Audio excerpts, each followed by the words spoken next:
السلام عليكم ورحمة الله وبركاته. ازيكم عاملين؟ ان شاء الله النهارده ناويين نعمل مع بعض كده الكشري المصري. هعمل الصلصة. بسم الله الرحمن الرحيم. هنحط زيت يسخن معايا، وهحط الثوم. بسم الله. هنحمره تحميرة يا دوبها بس كده تبقى لونها ذهبي بالشكل ده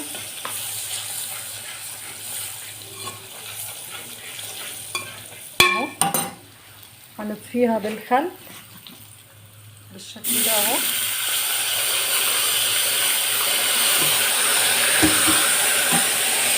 هي لسه كده بالقشره بتاعتها نحط كمون، وعلى طول عصير الطماطم. بسم الله الرحمن الرحيم. هنسيبها بقى تتسبك على نار هاديه خالص على مهلها، وهنحط الملح، معلقه صغيره ملح، وهنحط معلقه صغيره سكر، معلقه سكر صغيره، نحط شويه كمون وبهارات، ونسيبها تغلي على مهلها خالص وتتسبك. انا حطيت العدس اهو يتسلق، حطيت له ميه مغليه والعدس، وحطيت شويه ملح. يلا بقى على طول نعمل على طول الرز بتاعنا الاول بالشعريه. اول حاجه هحط الزيت عشان احمر الشعريه بتاعه الرز. طبعا انا بحب اعمل كل حاجه لوحدها، وما بحبش اعمل الكشري مطرح البصل. لسه هحمر البصل لوحده، ما بستخدمش الزيت بتاعه في الاكل بتاعه عشان ما يحرقش معده اي حد، ولا اي حد يشتكي منه.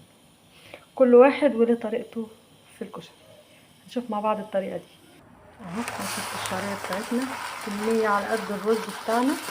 هي انا مكتره شويه، فانت تحطي الكميه اللي تناسبك.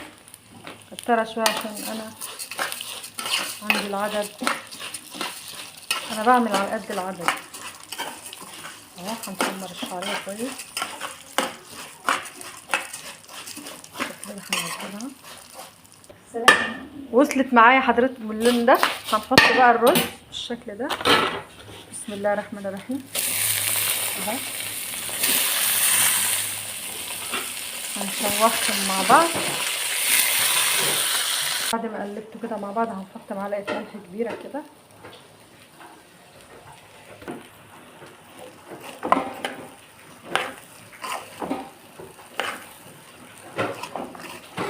شوحته مع بعضه. الرز ياخد من ريحه الشعريه، وبعد كده احط عليه الميه بتاعته المغليه. احط بقى الميه بتاعته. بسم الله الرحمن الرحيم. يا ريت تكون الميه سخنه او بتغلي عشان الرز يغلي كله مع بعض بسرعه. انا بقى لما يغلي مع بعضه نبقى نهدي النار ونسيبه يستوي على مهله. المكرونه غليت معايا اهي. هحط فيها معلقتين من الزيت، وهحط معلقه كبيره من الملح اهو، وهحط المكرونه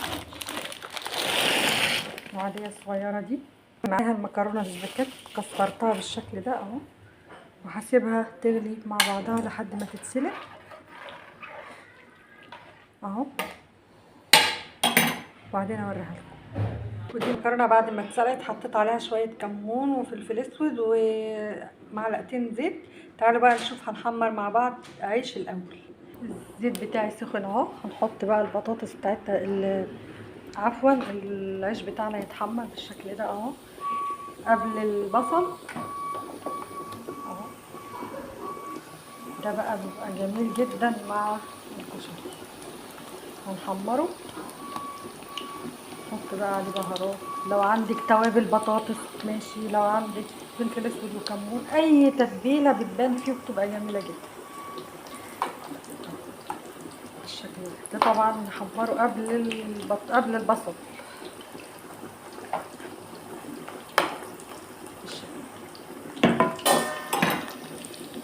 شكل العيش بعد ما طلع من الزيت واتحمر بالشكل ده. هنحط بقى البصل. حطيت عليه دقيق، عفرته حاجه بسيطه كده، وهحط في الزيت بالشكل ده اهو. انا بس مش راضيه اجيب لكم اي تفاصيل كتيره عشان بس الفيديو ما يبقاش طويل عليكم، مش اكتر من كده. عبال ما البصله بتاعتنا تتحمر هنعمل مع بعض الدقه بتاعتنا الجميله. جبت طبق هنا وحطيت فيه معلقه كمون مع معلقتين خل. جبت هنا طبق تاني حطيت فيه معلقتين شطه مع معلقتين خل. على فكره انا ما بحبش احط الحاجات دي على النار عشان اللي بيشتكي من معدته واللي بيشتكي من القولون. هنحط معلقه ملح هنا ومعلقه ملح هنا بالشكل ده اهو. وهجيب عصير ليمونه وهحط هنا عصير ليمونه بالشكل ده اهو. وبرده في الجنب التاني اللي فيه شطه كده. طبعا انا بعملهم في اطباق وبعد كده افضيهم في علب اللي بنحط فيها او الازايز اللي بنحط فيها الدقه بتاعت الشطه. هنقلبهم كويس قوي مع بعض كده بالشكل ده اهو. هجيب معلقه ثوم نيه مفرومه واحطها هنا على الدقه بتاعت الكمون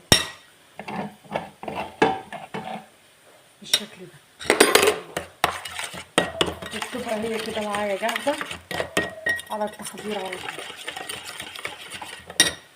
وده بقى شكل البصل بعد ما طلعته من الزيت. يلا بقى نحضر مع بعض الطبق بتاعنا الكشري الجميل. الطبق اللي احنا هنحط فيه الكشري هنحط اول حاجه طبقه الرز اهي بالشكل ده اهو. طبقه محترمه كده من الرز. نروح على المكرونه احنا سلقينها مع بعض بالشكل ده اهو.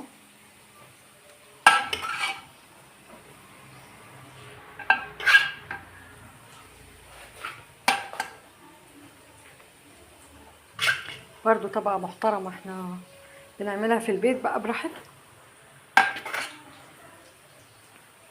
بالشكل ده اهو. بعد كده العدس بتاعنا اللي احنا عملناه اهو. نحط برضو طبقه كويسه قوي من العدس بالشكل ده اهو.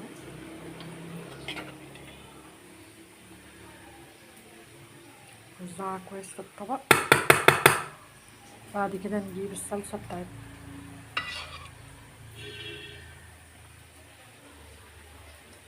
نخش بقى براحتنا جدا اهو. شويه من البصل بالشكل ده اهو.